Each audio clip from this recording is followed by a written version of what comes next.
Ouais, salut, c'est Ed qui filme la télé. Vendredi, ah bah c'est l'appel du 18 juin, donc vendredi 18 juin 2021. Bon là, super clash, hein, extraordinaire et tout, donc bon, comme j'ai que 2 minutes avant que l'image reprenne. Donc c'est l'histoire d'une nouvelle tribune des militaires. Bon, le mec il vient, ça fait un petit moment qu'on le voyait et tout ça. Bon, donc il vient chez Morandini, c'est pas la première fois. Bon voilà, donc je regardais, enfin bon, avec mes 2 heures de décalage, parce que bon, je fais sauter les pubs et puis bientôt de toute façon j'allais changer, mais ça on s'en fout. Et puis voilà ce qui se passe. Donc c'est très intéressant, mais vraiment très intéressant. Qui ont été convoqués, qui sont convoqués. Et il faut obligatoirement que ça soit marqué dans la boîte, parce que ça on le verra plus. Des généraux en particulier qui sont convoqués pour comparaître devant le Conseil supérieur des forces armées. Et c'est aussi contre ça que la lettre qui est parue cette nuit s'élève.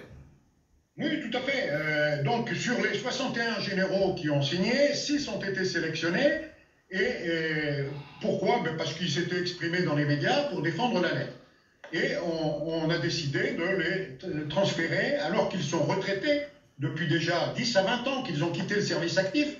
On les a convoqués devant un Conseil supérieur des forces armées.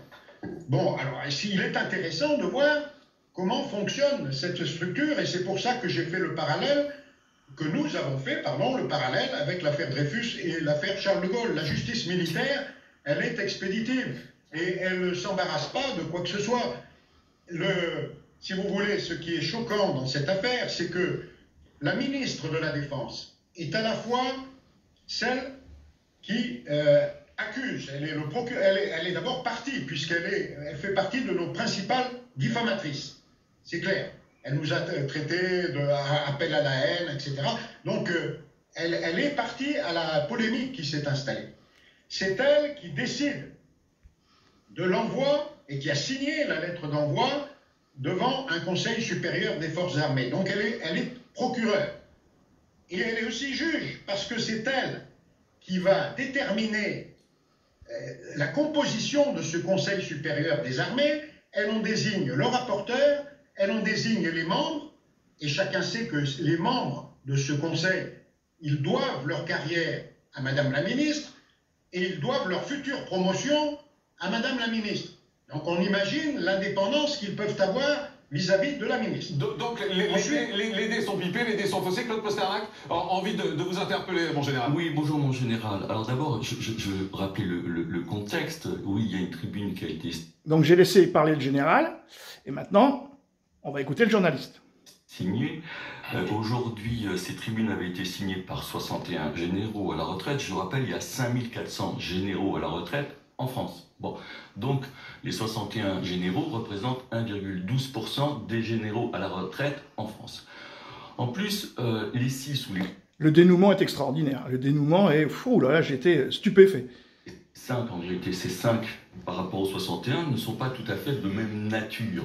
Donc j'ai une question à vous poser, puisque vous parlez dans les médias, mais vous parliez dans les médias avant de parler dans des médias comme Valeurs Actuelles, vous avez fait différentes interviews, et en particulier dans la tribune diplomatique internationale.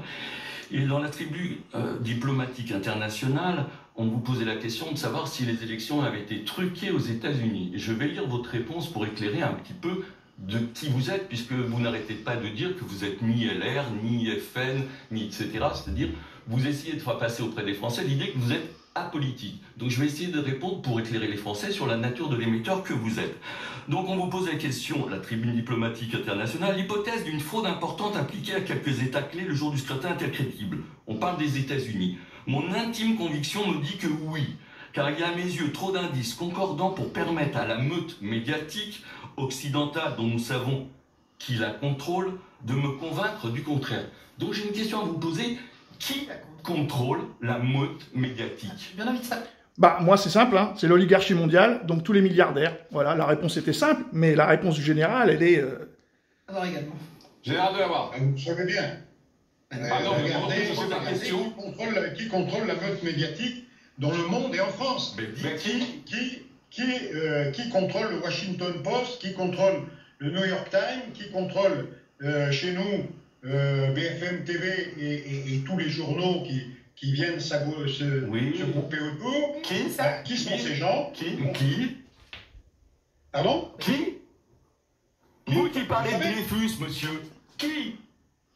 Qui? Ben, c'est la communauté que vous connaissez bien. Mon Dieu. Ah non, mais alors là, on va pas partir là-dessus. Alors là, c'est le clash. On peut pas laisser dire Le ça. clash. Voilà pourquoi Je vous êtes suis traité de désolé. facile. Je suis désolé. Non, arrête là. On coupe, s'il vous plaît, on enlève le général. Voilà, merci, on coupe, on peut pas continuer là-dessus. C'est surréaliste d'entendre ça. Surréaliste. Jean-Christophe Gallienne. Pour ne pas donner d'écho, effectivement, Bon. à ce que j'avais dit. Bon, après, moi, je m'en fous de ce qu'il raconte. Donc, en fait, dans ce pays, hein, c'est toujours la même chose. On peut parler de tout. Hein, on peut parler des musulmans, des Chinois, des trucs dégueulasses, de l'islam, de ça, on peut en parler. Ça, il n'y a pas de problème. Hein. Mais alors, dès qu'on parle d'une certaine communauté, alors là, tout se ferme. Là, c'est interdit. Le mec, il a peur de perdre sa place et tout. Alors que, à ce moment-là, il faut laisser, le journaliste parler et faire une confrontation. Ça serait intéressant. Pourquoi il dit ça? Je veux dire, vraiment, quand on parle, sans insinuer quoi que ce soit, sans faire encore une fois, oui, mon arrière-grand-mère, en 1940, alors que tout le monde s'en fout. Laissez parler. Alors là, pouf, censure. Donc franchement, c'est génial. Vraiment, je suis content d'avoir ça. Fondamental de ce qui est... Je suis content d'avoir ça. C'est que là, c'est prouvé que dans notre pays, on peut parler de tout, sauf d'une personne, sauf d'une communauté. Et ça, c'est strictement interdit. Voilà. Donc à part ça, c'est la démocratie, c'est la République française, c'est magnifique, mais on peut pas parler de tout. Donc voilà, j'étais super content d'avoir ça dans ma petite boîte.